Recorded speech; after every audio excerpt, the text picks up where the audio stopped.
Hello and welcome to the Incredible Hulk podcast. And this time we are talking about the season two-part story called Mystery Man. It starred, or co-starred rather, Victoria Carroll as Rose Sanders, Don Marshall as the medical doctor, and Howard Witt as Chief Bob Corey, the five department. Of course, starred the regulars Bill Bixby as David Banner, Lou Ferrigno as the Incredible Hulk, and with a major appearance of Jack Colvin as Mr. McGee. Written by series regular Nicholas Correa and directed by a series regular again, Frank Osati. Welcome my guests who are going to talk about this two-parter, but it's an epic jaunt we're going through. It's none other than Sue and Alex. How are you doing there? Good. And of course, we've got Graham as well. How are you doing, Graham? How's it going, man? Good to be back. Great stuff. Now, jump in any point you want because this is going to be quite an exhausting one. It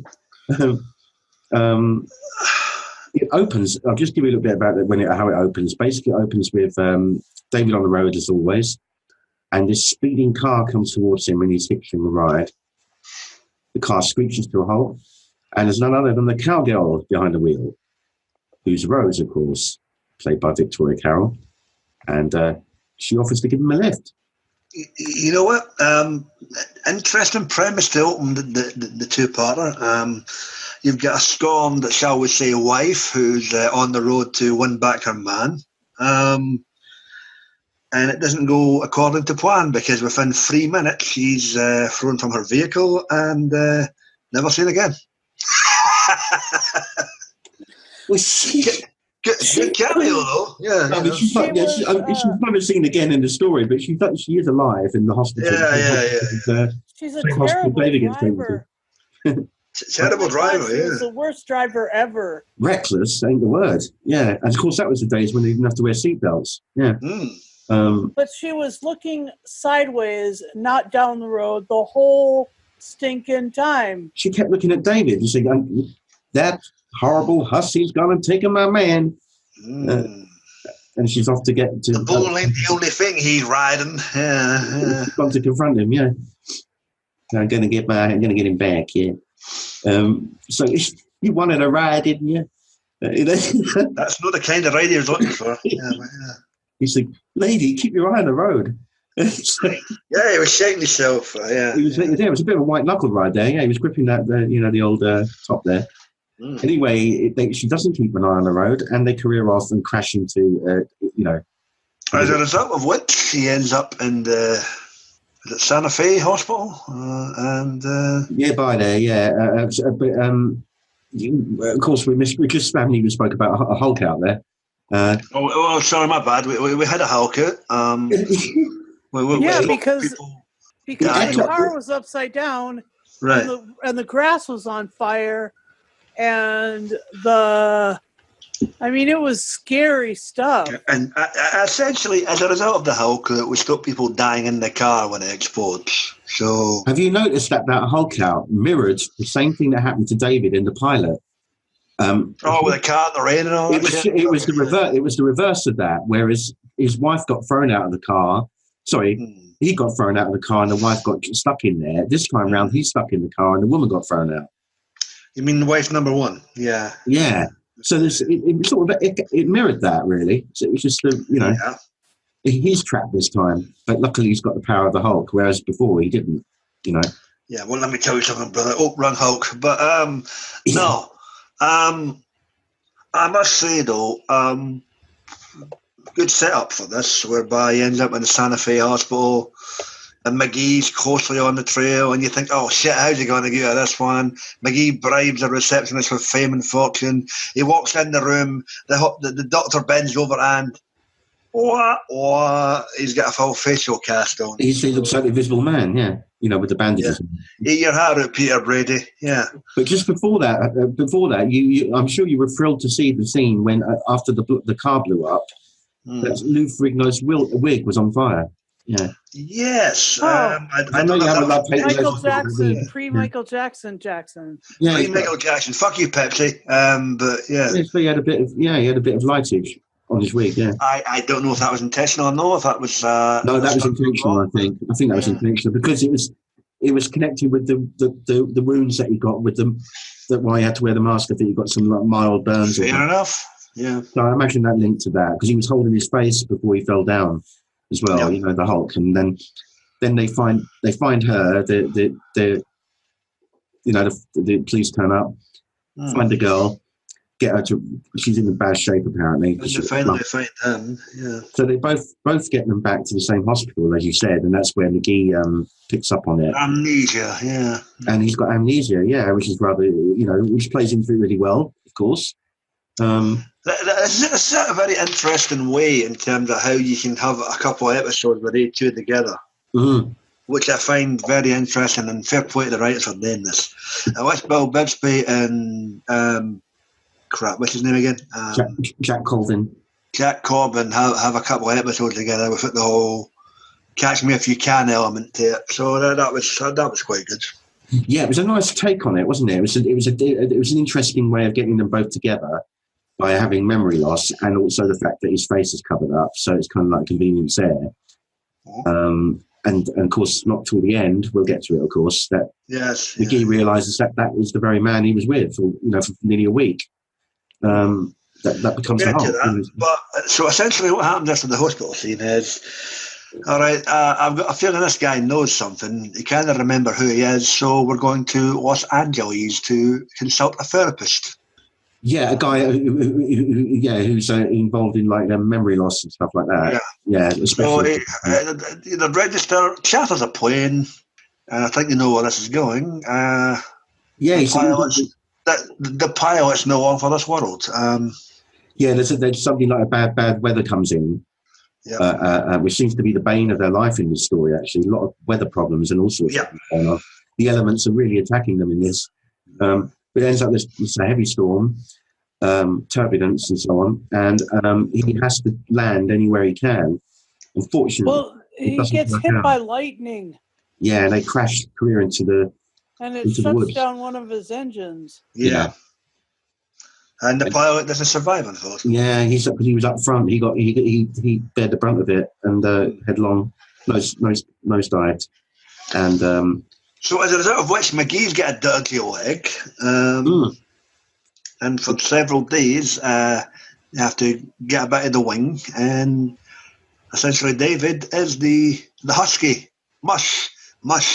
Take me where you can. Yeah, he's like the designated driver. Yeah, that's to ship him around everywhere.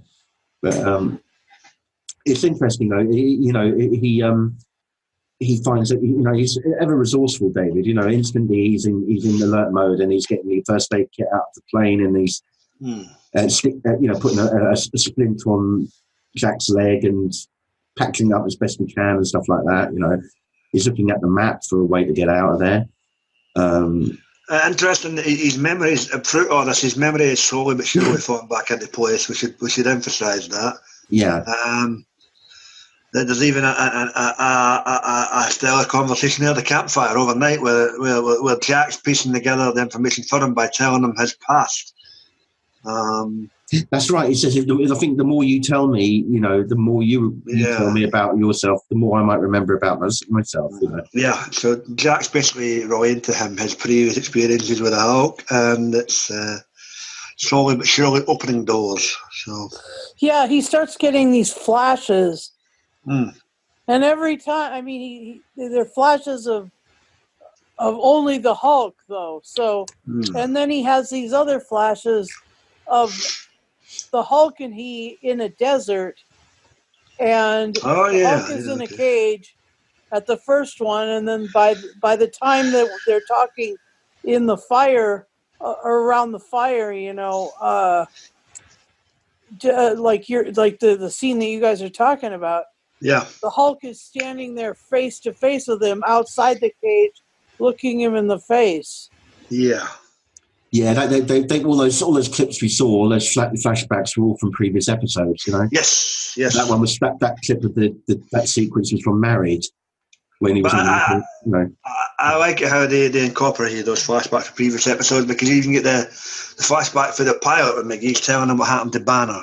That's right. Yeah. Saying he died, and he believed he died in the fire, along with Elena Marks. Elena Marks, who was found in the forest. In the forest, that's right. It was the Hulk. He automatically assumes it was the Hulk, where no, it was the injuries due to the blast, unfortunately. But yeah, I mean, the Hulk took her out there, got her out of the blaze, and took her into the woods. But that was it. He didn't hurt her, Yeah. But again, McGee, and it's again interesting that it never ever gets brought up, and it always fascinates me. I'd love to have seen an episode where it actually did. But it'd be like if they had sewn up the whole series and there was one more story to tie all the loose ends, it would have been wonderful to see McGee. I don't know how they would do it, but there would have been they would have found a way of it being McGee that at the beginning, initially, right from the beginning, calls the lab fire. To be fair, I don't think that would have been just. I mean, the whole thing about McGee chasing him throughout the series was one thing, but to be fair, you got a reasonable explanation for it in this episode, whereby he just wanted to have justice for in his mind, killed Elena, yeah. So Elena, while on the one hand he was chasing a story, on the other hand he was seeking justice for the girl who was in the woods that night. So Yeah. So all this time, by the way, he's calling David John, as in John Doe. John Doe, yes. Because he's literally, they've got no ID. It was all, gone in the fire. However, his trusty duffel bag, did survive. Slightly scorched, I believe, but slightly scorched, but yeah. But all intact, but no ID and nothing to sort of say who he is. Fortunately for him, probably, because McGee would have found out. But he has told him, just prior to that crash, he did say, I have sort of misled you a bit, John. If you lead me to the Hulk and you get, you get a £10,000 reward. You get money, I get my story. Yeah. So he's probably thinking, even at this point, David's probably thinking, this fella sounds a bit shifty, What I do find interesting, though, was how they put the different scenarios in front of the two parts. Initially, it was the amnesia thing. Then it was the plane crash thing. Then you had the weather elements. You had the frost and the snow at night. And then along came the forest fire. Forest fire started up, yeah. Which we did into part 2 of this too. Yeah, we're not there yet, Graham. Let's take it easy. Yeah. There's a lot to get through here, because there's a lot of little stories you hear as well. When they're both talking together. There's some of the nicest moments when they both do just talk. Oh, definitely, yeah. And you really do. You learn a little bit about McGee's life, not too much, but there is a couple of little hints at it. Like he's the father, the backstory of his old man. Yeah, his old man saying, he was, a trier, hard worker, but he always failed in things. Yeah, small business after small business. A little bit like Jack in a way. He's always tried to get that big story, and he's always like, yeah, being mocked about the Hulk and all that, as if he's a bit of a failure and a 2-bit reporter. So, he's kind of similar. He's a loner. He's a bit of a loser in a way. I agree. Yep. And but David isn't a loser at all. He's always the winner. He's talking about Jack. McGee. I'm on about McGee. No, I know, but there isn't. I mean, I just argue that he's not similar to David in the fact that he's a loser. David is a winner for a bunch of like timing issues and other things that he could have seen David. He could have seen the Hulk. He could have been intimate with that moment. But David's certainly a survivor. He's certainly a survivor. Give him that. He's a superhero. Yeah. Although he's a reluctant superhero. He's a reluctant superhero. He doesnn't want to be the Hulk, Yeah. I know, but he's rar. He's a superhero. He rars all through it, yeah. Yeah. Sorry. No. You're right. That's interesting. No, it is interesting. They're very different. They're two very, very different characters. That's why they conflict, Yeah. Understandably, the trust is not there, Initially, it's only kind of there, kind of vaguely, because of David's amnesia, that he kind of goes and looks after him and that, I find it ironic that these two, well, what we know as adversaries, build up this type of bond based on the fact that A, neither one of them knows who David is, and B, Jack has the impression that, like himself, this John Doe is also seeking out the Hulk. So, yeah. Yeah. As you say, we do get some sort of flashbacks when he's talking about, the Hulk sightings, and we see the clip to the mention about the pilot, as you said, and we see a clip from the first time after the pilot when he sees him up front in the boxing ring. Yeah. We've done that one previously. Yeah, and in New York as well when he's running in Times Square. Yeah. There's been episodes where they've been next to each other, or they almost were, but just like the Grand TV, either one of them was blinded. In this case, it was amnesia and having bandages on the face and things like that. Yeah. McGee, that's why they have that line at the beginning that is so famous in the credits. Don't make me angry, you wouldn't like me when I'm angry. Because McGee, the reporter, admits that even though it'll be good for the paper, it'll be better for him to expose the Hulk. And if you really think about it, the Hulk doesn't really do anything per se to hurt anybody or to confront anybody. Right. He has to do it because he's sort of a caged animal in many of the stories. And then he's very nice to women. He's very nice to babies and dogs and stuff. But, I mean, it is kind of funny how, somehow, David's personality is still there even within the Hulk. And again, McGee's very adversarial. He's very much a mercenary. Yeah. So I don't know why. Know why. Now giving away the spoiler, he takes off the bandages when David changes into the Hulk. Yeah. The point is, the Hulk is actually trying to save him. That's right. Yeah. It's not the first time he saved him as well. He does mention that.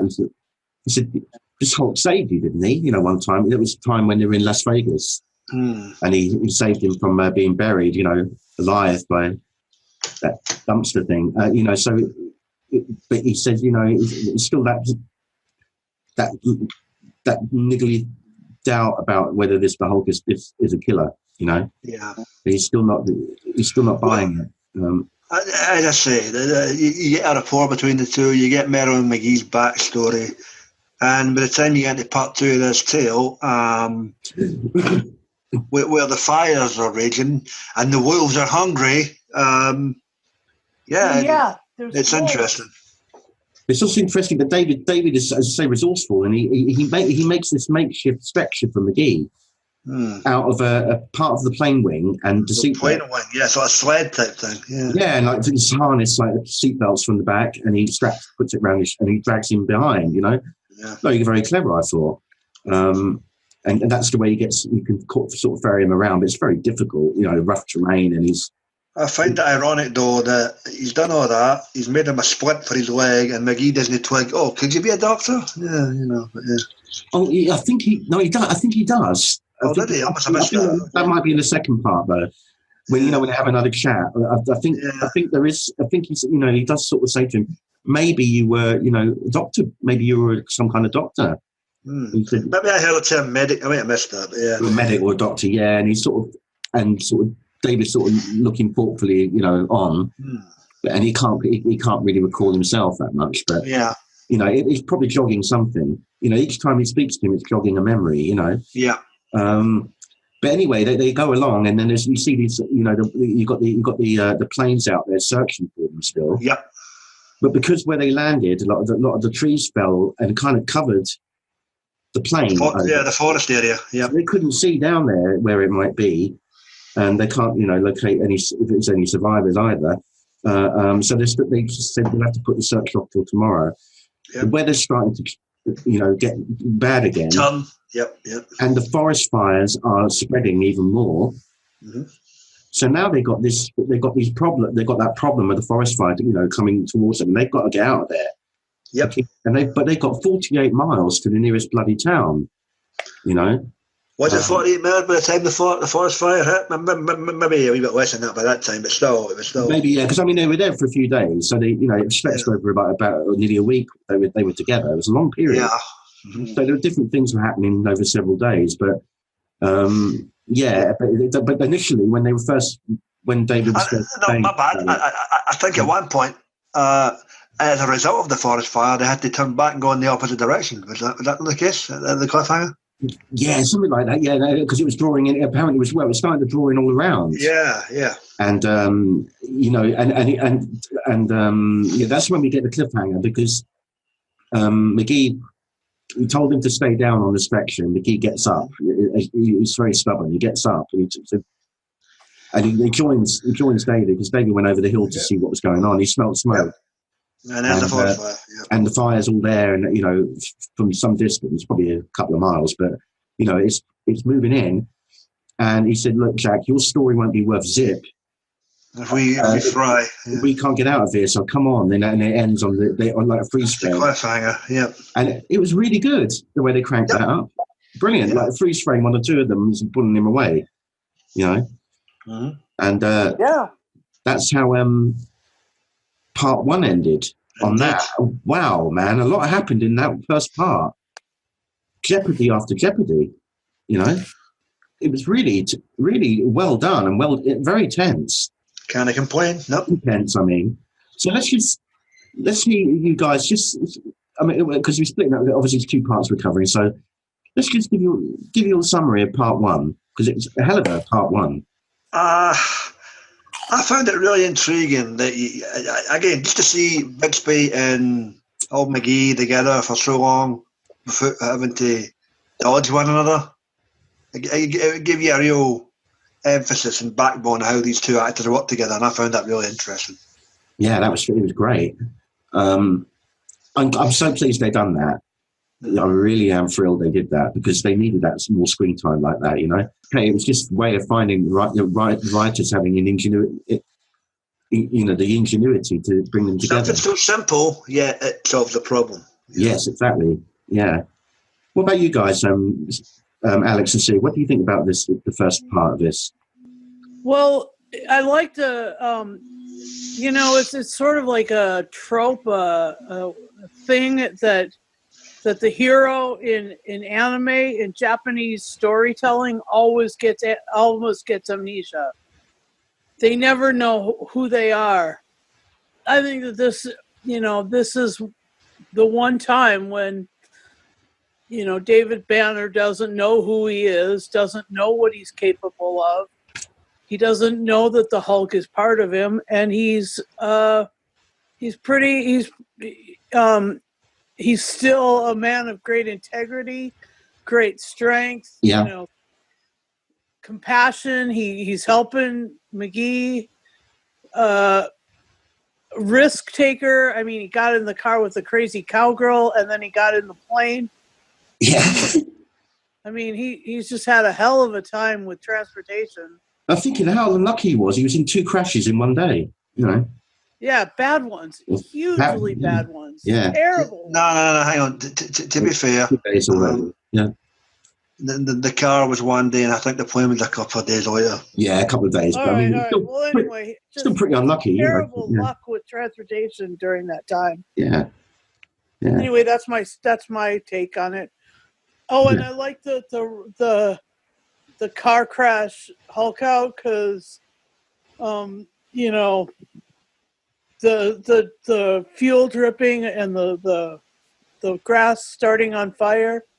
And my question was, did that car fire start the range fire that went on, the forest fire? Now, wouldn't that be intriguing if that was the cause of it? God damn. Yeah. Never thought about that. So anyway, here's Alex. Yeah, I mean, obviously he probably shouldn't have hitchhiked, especially with a lady that's obviously so angry. So that might have been his first mistake. Sometimes you can't avoid it, though. But he probably shouldn't have. But again, I mean, it's sort of the, the Greek mythology. Just put up all these obstacles and see how he, defeats it or whatever. Yeah. And he's lucky that he does have the Hulk, because I think anybody else probably would have been killed or severely injured. Thank goodness for the Hulk. But I mean, like I said, they had to do that for the story. And they showed the two personalities, and they showed that, the Hulk's basically about surviving. I mean, he's usually sort of a caged animal in a way, and except for his memory that he gets from, David, he really wouldn't remember, too much. No, So, part of David in there, that's kind of still, it was some of it contained, enough for him to know what the problem is to solve and get out of there, Yeah, because I was getting a little tired of the creepy music when he was remembering things. I mean, as much as I like the show, it is a little silly that they always have to have sort of this weird music and the Grand Mall, because in any other circumstance, he probably wouldn't have survived that car accident. Or and the it's pretty plane lucky crash. the plane, too. Plane crash also, I would think, yeah. But yeah, he always, I mean, I assume that if he's technically two people in a way, he has to have some sort of reaction. But it is kind of funny how, in the series, he's had grand mal seizures and other things, and he bounces back pretty quickly. At least that's what it looks like. I don't know if he really does, but it's also interesting. It's also interesting with that the plane incident. Even the build up to it, when they knew they were going to nosedive down and all the stress of it, he never hopped out. That's right. Which is very really, really strange to me. Because, it could have still played out the same in a way. Because, to be fair, I would have put it into the amnesia. Do you think that just because he couldn't remember the Hulk, that he couldn't change into him? Yeah, because if you recall, when McGee's describing him to him and showed him the picture in the hospital bed, it's still like a closed door. That's intriguing. Even though he couldn't remember him, you'd think that it would still trigger it. Because if you recall the story going about the campfire afterwards, he's starting to remember and he's getting more flashbacks. So that would explain it. That's interesting. Yeah. Because I was thinking, why didn't he Hulk out at that point, Yeah. But it's very interesting that. Right, now we go into part 2. And now we've got another problem, haven't we, guys? We've got the bloody wolves. They're hungry. And they're hungry, yes. And the wolves are relentless. To be fair, they're supposed to be wolves, but if you look at them closely, they're husky dogs. Are they really? Yeah. But fair enough, it's the budget they had at the time. So they're very cute looking, yeah. Yeah, you take one home, no problem, yeah. I'd like to, I'd give him some pedigree chum, yeah. Yeah. He'd be your pedigree chum forever. And so they, but anyway, they're pretty, they're pretty wild in this, They're hungry. On the one hand, you've got the hungry wolves. Yeah, and then you've got the forest fire. As the Duran Duran theme tune goes. And the forest fire, You got you sort of, they're really in trouble both sides, really, so, they're after them. And the fires continue to rage, as they say. Mm. And we get a new character in this briefly, because mainly it's been just, we get. Is he the search guy, or is he the fire marshal? Who's the guy? I got confused. Corey, Bob Corey. Yeah. Is being briefed about the fire by his assistant there. They've got like a base camp down somewhere there. Yeah. And so they're keeping an eye on stuff, getting updates from the pilots. The weather and Still no joy, but we keep sort of cutting back to them, getting updates on the weather and the fire and everything. So it's just a nice way of telling that part of the story, It's like a segue in between parts. Yeah. So that's quite a nice little touch. And then we see each day transitioning with David and Jack. So they've been out there they're out there nearly a week. So maybe it's about 3 or 4 nights gone by now, and. We get into the second morning, the fourth morning, and we actually get Hulk out because Jack passes out. Oh no! Before that, man, we got the we've got the wolves at the Hulk out as a result of the wolves, because initially you've got the overnight thing where he's setting fire to the whole. No, that's what I meant. We haven't spoken about that. About the wolves coming in. He's got to make like a ring of fire. Eat your heart out, Johnny Cash. I was just thinking that. Yeah. We're bringing a lot of musical things into these shows lately. That's quite cool. Yeah. We've got Ring of Fire. Yeah. We've got Hungry Like the Wolf. We'll have to do a Hulk Greatest Hits album. Yeah, all these songs. David, going back to that scene, the fire bit, the wolves part. He's found some berries for them to eat, and they have a little joke together, sort of like they're relaxing in each other's company a bit, because McGee says, "Waiter, I like my berries medium rare." Yeah. Okay, sir, coming up. Yeah. And then on comes Mr. Wolf. Yeah. And then along come the wolves at the door, and David's ingenuity kicks in again. And they're huffing and puffing, but they can't blow the house down. But they cannot break the fire ring. Yeah, the ring of fire, as they say. And so they manage to get through the evening, albeit stressful. And another day is dawning again. Yeah. So even with that kind of fear, even with the kind of fear that comes from crashing a plane, he's not hulked out yet. He still hasn't, no. Very intriguing, isn't it? There's sort of opportunities for it to happen. And again, as you said, Graham, it's probably just because of the amnesia at this point. But of course, the amnesia, more things that McGee says, the more it's unraveling it. His memory. Another day is upon them, and David is still pulling old Jack along on the sledge, as they say, while the wolves are in hot pursuit, and the fire is still raging in the woods. And we go back to Bob Corey again, who's now been informed of a wind shift, which is now making the fire spread further out, or rather in the danger line. And we learn that he's concerned about his wife and daughter, because they're in the cabin. Yeah, because they're down there near where the fire's headed. So he decides to be, I suppose, a little bit heroic, but maybe a little bit irresponsible, and decides to head off in his Jeep and go down there and see if he can find them. Much to the protest of his mate there.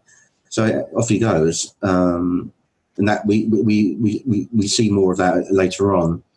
Now this is where Jack McGee, stupidly, he tries to free himself from the stretcher, which causes him to slide down this hill, and David's running after him. Jack, and he ends up hanging off this edge, like a crevice, with the wolves underneath, desperately trying to get up there, And David is really trying to pull him up, by holding him by the hand and say, Jack, stay with me. And now it causes the Hulk out. Yeah. That's the moment. Mm-hmm. After all what happened, that's the moment it happens. Interesting. So what do you think triggered that? What did he say that opened up something in him that might have caused that, Graham? Was there anything in their conversation? He had the peril of the wolf circling, but I assume it was the countless the description of the Hulk from about the campfire the last 2 or 3 days. Yeah, just all those things together, I guess. Yeah. So there we have it. But of course, in this particular Hulk out, McGee's unaware of it, that it happens, because he passes out. So he doesn't witness it this time. Anyway, the Hulk gets him up and very, very resourcefully pushes this tree over, which makes like a makeshift bridge. Yeah. They can cross from one side of the little ravine there to the other, thus escaping the clutches of the wolves for now. Yes. And the Hulk slings over the stretcher to the other side. And off he goes, pulling it, he carries him with one shoulder and drags the sledge along on the other. What I found interesting, though, was at the end of this Hulk, when he reverts back to David Banner. And this is where David slowly remembers he pieces together who the hell he is.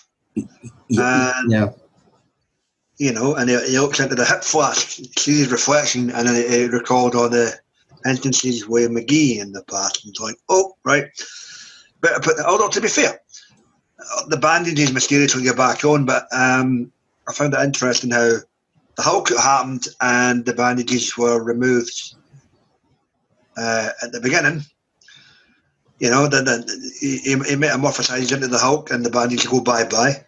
He decreases back into David, there's no bandages, and all of a sudden, oh, hang on, I better put them back on now. You've got the bit around his neck, which could explain that as some type of balaclava, but it was just a quip. It just seemed off a quip for me, where the bandages were there when McGee woke up. Those are those stretchy bandages. Yeah, that was the bandage around his neck. That was, and he just pulled it over his face again. No. I just say to be fair, they made a point of making sure that was when that was around Lou's neck as well while he was the Hulk. That's right. Right. Yeah. So he was there. Yeah. But of course, when he hulked out, they could have stretched a little bit. Yeah. But I think that that the Hulk probably just wiped him down. I don't know. Yeah. He probably pulled it down, and the Hulk probably pulled it down himself. I watched this on my face, you know, and probably, you know, we just didn't think. We shouldn't really nitpick, folks, because in a show where people are yelling before they're actually throwing over the ears, we shouldn't really nitpick at a bandage, you know. But I'm just, you know. You brought it up, Grant. Yeah, I know. But yeah, you know, you might say, you know, it's like continuity issue there, but we don't use that C word. Oh yes, we don't use continuity, and we don't use canon. Oh no, the two worst C words in the world. Yeah, exactly. Canon, what the fuck? Yeah, especially in the Marvel universe. Oh my gosh. Yeah, well, there you go. Yeah. So anyway, that's what happens, and you know, more flashes of recognition about Jack being enemy. Jack's the enemy, and all that. You know, a very persistent man, Mr. McGee, and all this stuff comes back. You know, from the Chinese man he met. Anyway, McGee comes round. He's got, and David's, you know, it says got the bandage back on his face. Yep. And so then they are on the other side of the ravine from the wolves and the fire, and so they just start headed towards some. I think that David kind of remembered the map a little bit. Yeah, a little bit there. I think, even though they kind of the map for them, did they know? But even though, you know, I mean, the map's becoming increasingly more difficult, I think, because the you know, the points. The landmarks have been destroyed by the force. Yeah, that's right, and they're getting less options of how to get out of the bloody place, you know. So it's narrowing down their field a bit. Yep. But we get another little report again from the good old fire people, and the fire is as dangerous as ever. We've got all the firefighters down and stuff, and they've now located. But now the guys in the plane have now located the crashed plane, the one that David was in, and suggest they search in an area called Quadrant 5 for any survivors. So that's the area, I guess, you know, Quadrant 5, where, you know, it's obviously their speech. But yeah, probably they split the map into like 9 quadrants, and so David tells Jack that they have to get to town as soon as possible, because Jack's leg is infected. It's not quite gangrene yet, but it could be. Yeah. Could be, and they need to get there quick to see, you know, make sure nothing like that happens. And you know, McGee is a very stubborn character, isn't he? In the face of trouble and that, you know. Yep. Yes. And he doesn't show a great deal of gratitude towards David either. He just wants his story, God damn it. Yeah. it's all he's really, it's all he seems to be motivated by, really. That's why he says, I haven't got many friends. And yeah, there was actually a slight tender moment there where he's like, touches David's shoulder and, a kind of a bit of gratitude, but it's kind of not quite that vocal, but I think where he's coming from. He's like, please, John Doe, please be my friend. Yeah, I don't have many of them, and that's good. But they're good friends are hard to find, and that sort of thing. This bit is very, very moving. The scene where David goes to fetch some water at the stream, and he takes the mask down, uncovers his face. Yep. And he's looking at himself in reflection in the water, and these memories start flooding back. Of the car crash, the death of his second wife, Carolyn, and all this. Yeah. He sees the image of him changing into the Hulk, all that kind of stuff going on, and he bursts into tears. It was a very, very strong. Yeah, moment. The emotions came back, and all the memories flooded back. Yeah, go on, Sue. Sorry. Yeah. That was really sweet. It was a deeper moment of especially with Bill Bixby, reaching deeper into his acting to bring that up, but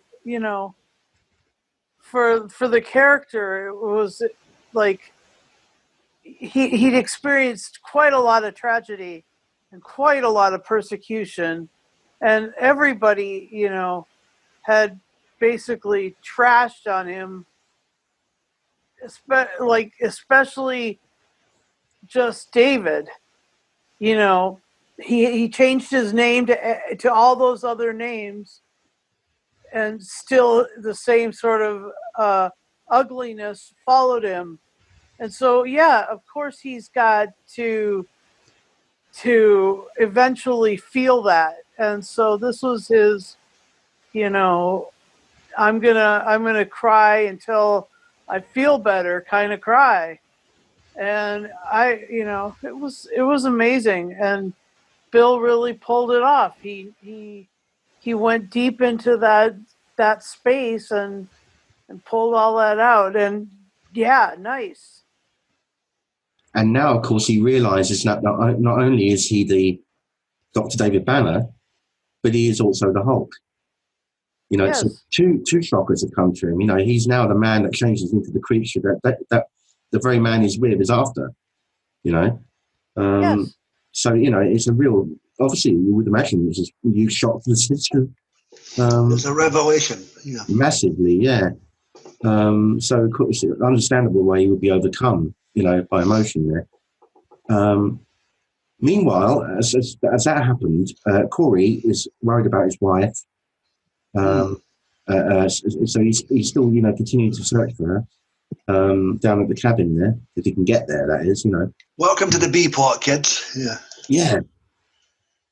And they all proceed to move out of the camp where they are and go down to the second base camp. So basically, all they can do, they can't do any more where they are. So they head off. So they're all shipping out of there.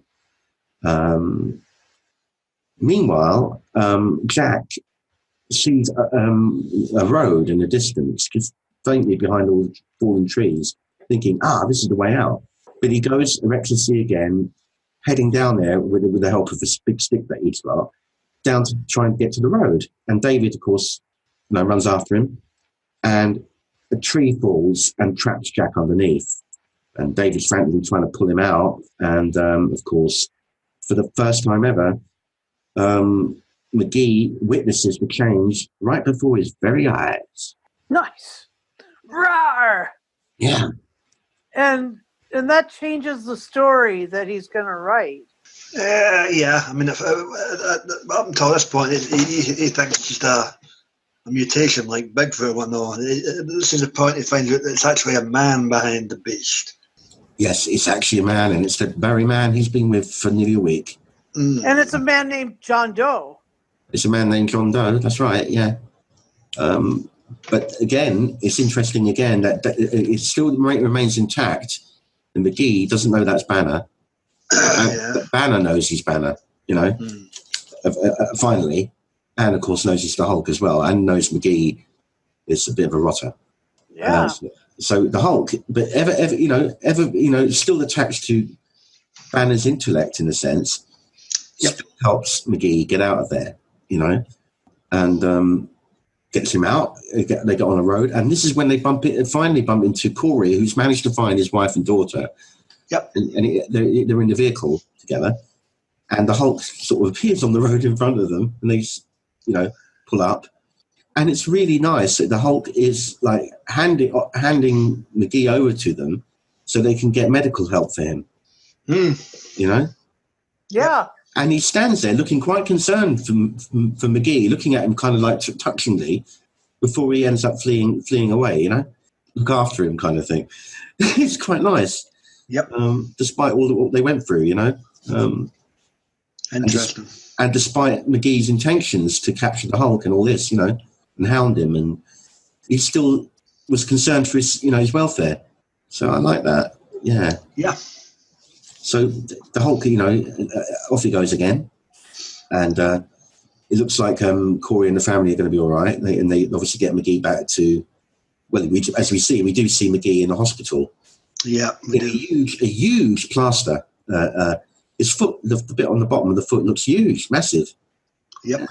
Yeah, that was the way that they showed him in the 70s. Especially on TV. Everybody's cast was like these gargantuan little... like 3 times bigger than his foot, yeah. Right. But that's the way it was in the 70s. Everything was bigger, yeah. Well, on TV anyway. Just ask John Holmes. Ron Jeremy, yeah. I thought he was mid 80s, but I get your point. The pants were big, so the cast had to be big too. Yeah, they got big flares, they got big bandages, big hair, everything. Yeah, it was all happening in the 70s. Yeah. Staying alive. Staying alive. Yeah. And so we've got another song thrown in. So this is going to be the greatest hits of. We'll have to get a Wurlitzer out and spin a few. Yeah. So later, McGee is in the hospital, and he's not letting up. He's on the phone to Mark, his chief editor at the National Register, and then reveals to Mark, now I know that this is a man that becomes the Hulk. Yep. No longer just this creature, this freak of nature. It's actually a man that transforms into it. So now, of course, that's actually fired up his obsessiveness even more than before. He's even more determined to find him now. Who is this masked green man? That's right. Is it Henry, the mild-mannered janitor? Could be. Kung Fu Wee, #1 super guy. It's just so fun that McGee got to see the transformation because there was McGee's character needed to do something more than just pursue. He had to otherwise that little, as Graham would say, like the B storyline of McGee would get boring, right? Yeah. Yeah. So this had to happen, or something had to happen. So now there's kind of like, in a sense, it's like the next step in the evolution, in a sense, isn't it, of McGee's obsession? Because now he realizes that he's not just chasing a monster; he's chasing a human being that turns into one. He's chasing a dual identity, metamorphism, if you will. Yeah. He's chasing John Doe. Yeah. So I get that kind of, that rekindles his, his passion in the sense for it. It reignites his fire. Yeah. That's right. But he doesn't understand. He didn't learn the lesson. See, this is why I don't. After this episode, I'm not sure I really like what they've done with McGee. Is that he didn't learn the lesson that John Doe was a decent guy, was a really cool guy, was a guy who had helped him, and that That's the fair Hulk was comment. a really cool guy. That's true. Yeah, he doesn't really dwell on that. The fact that the guy, saved his life multiple times out in the woods and didn't leave him there to rot. God damn it! What do you mean he saved my life? Hunt the bastard down. Yeah, I'm going to get my dart gun out and shoot it. A Van Pelt or a Jumanji. My tranquilizer. Yeah. So yeah, I mean, one thing he doesn't show a great deal is gratitude. Yeah. He's not. He's a very. He's a stubborn old bugger. That fella. Yeah. Yeah. That's the right way to put it. That's the only way to put it, really, Sue. Yeah, I can't think of anything else. Would you like to elaborate on that, Graham? Or I can only concur with that. What an ungrateful motherfucker. He went one step further. Yeah. I kept it relatively clean. Well, what can I say, mate? My apologies. I'm from Glasgow.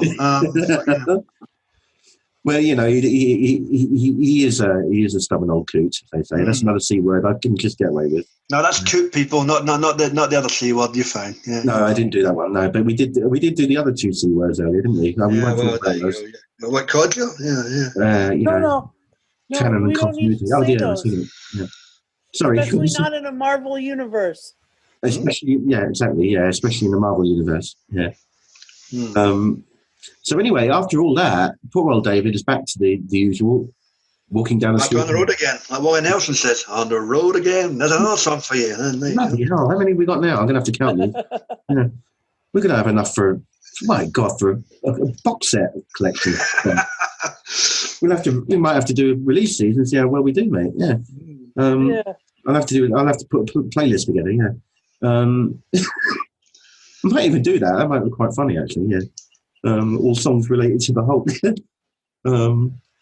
So there we have it.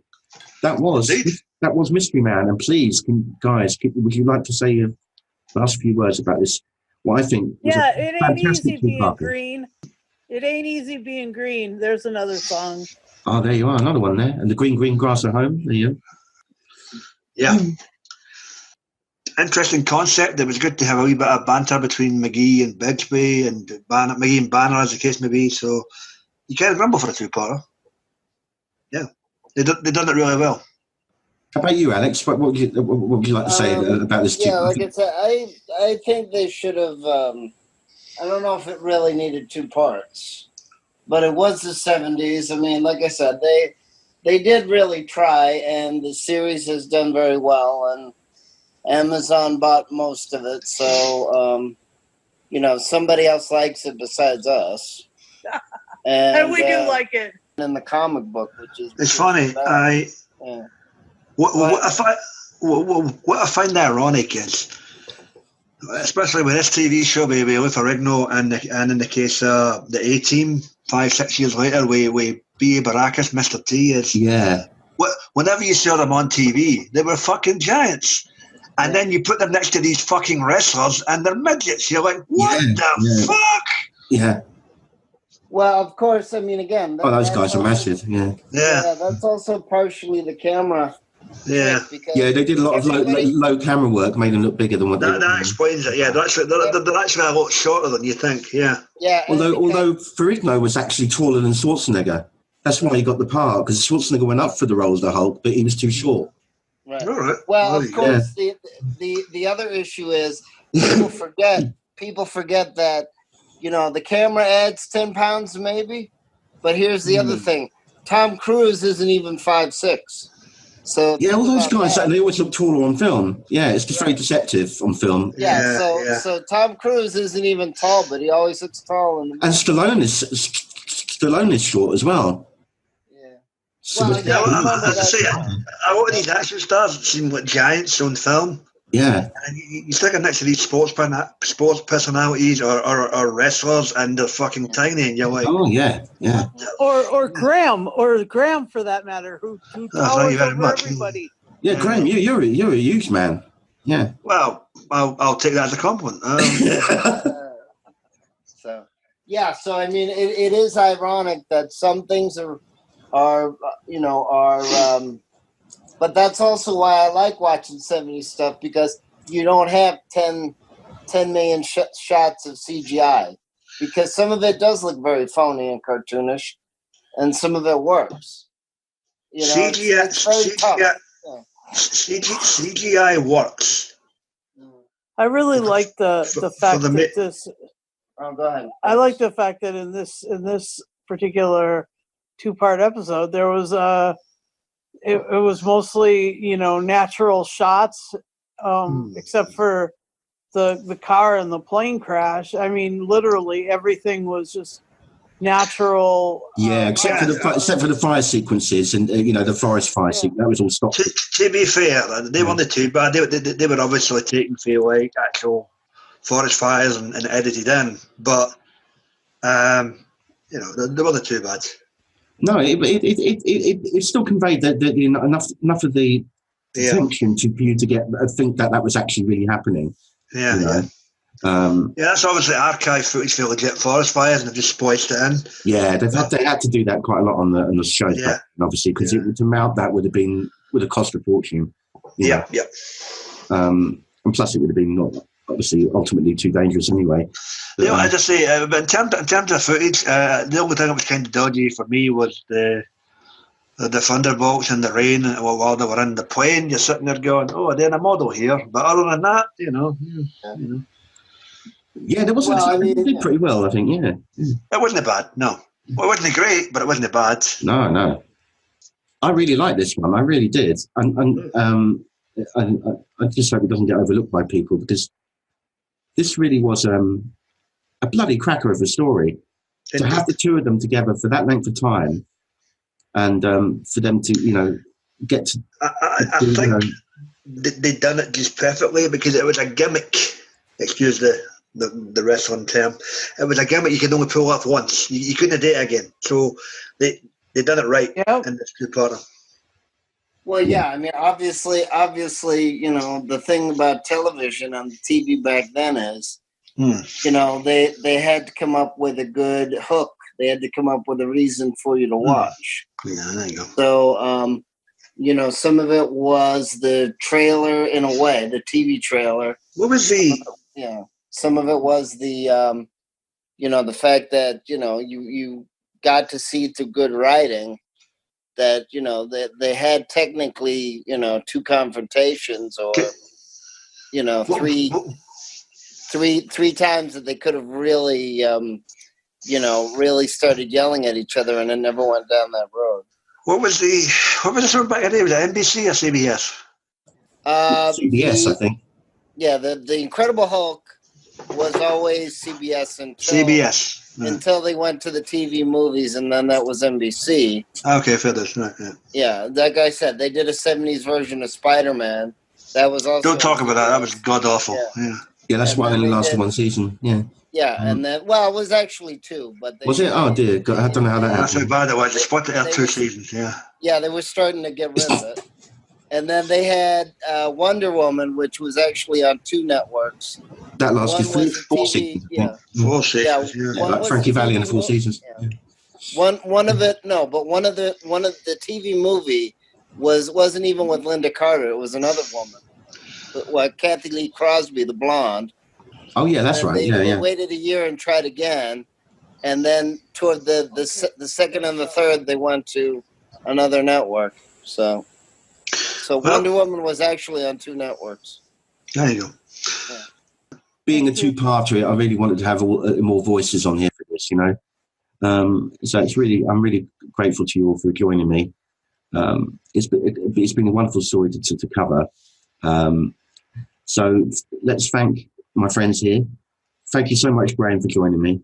No problem, buddy. And thank you, Sue, and thank you, Alex, as well. Thank you. Yeah, you're welcome. This has been great. And I hope you guys really enjoy this. Rawr! Yeah, plenty of rahs to go around there.